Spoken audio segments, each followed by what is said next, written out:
Ito mga boss, mayroon tayong Isuzu 4GB1. Ayaw mo start mga boss. So ayan, testingin natin mga boss.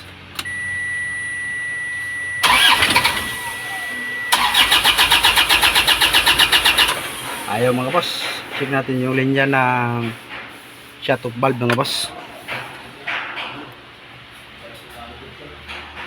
Ito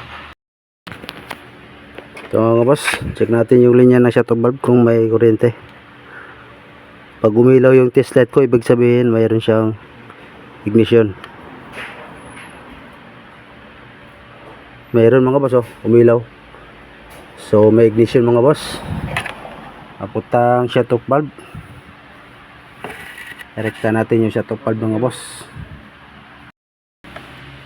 So yun mga boss, no, narekta ko yung kanyang shut-off valve pero ayaw pumitik. So ibig sabihin hindi nagpo-function yung kanyang shut-off valve. So kakalasin natin yung shut-off valve mga boss. Papalitan natin ng bago.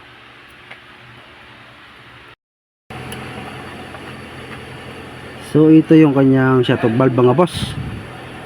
Naka positive yung test light natin, dapat ilaw yung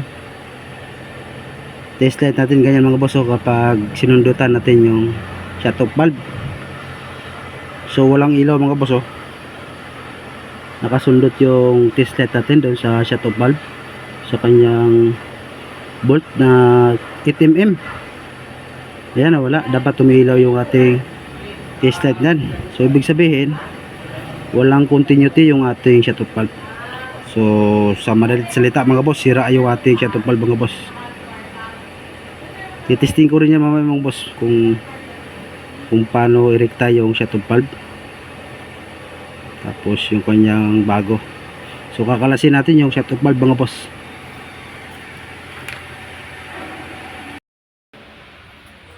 Ito mga boss yung kanyang bagong shut-off valve.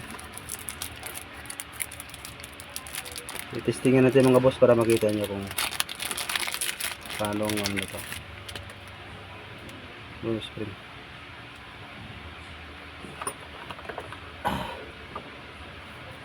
Ayan, ground. So dapat yan ilaw. Ayan, dapat umilaw yung ating test light. So kanina mga boss hindi umilaw, ibig sabihin walang contact yung ating shut-off valve. So hindi siya pumipitik. Ayan, dapat pumipitik yan. Ramdam mo mga boss pagka direkta mo. Ito yung kanyang luma, testingin natin. May ground yan, So wala ang contact mga boss. Wala siyang continuity, ibig sabihin sira yung ating shut-off valve, kaya hindi nagbubukas yung ating shut-off valve mga boss. Buo yung linya, yung shut-off valve ang problema sa kanya. So ikakabit na lang natin yung shut-off valve mga boss. So ito mga boss, kakabit na natin yung shut-off valve. Papandarin lang natin. Start mo, pag-ibig din. Tignan natin kung umubra yung ating ginawa. Yeah, no. Wala pa dito ako makapunta.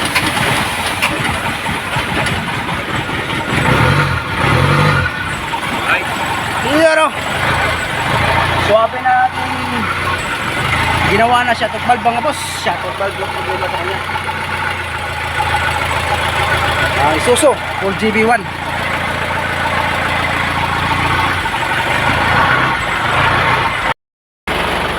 So yun mga boss, swabe na yung ating Isuzu 4GB1.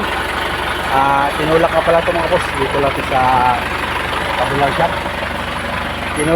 Tinulak ko ito dito kapasok para matrouble yung problema niya. So yun, nakita natin yung kanyang shut-off valve ang problema sa kanya. So yun mga boss, kung nagustuhan nyo aking video, kailangan kayo sila naman ay pagkasin mga boss. Until next video tayo.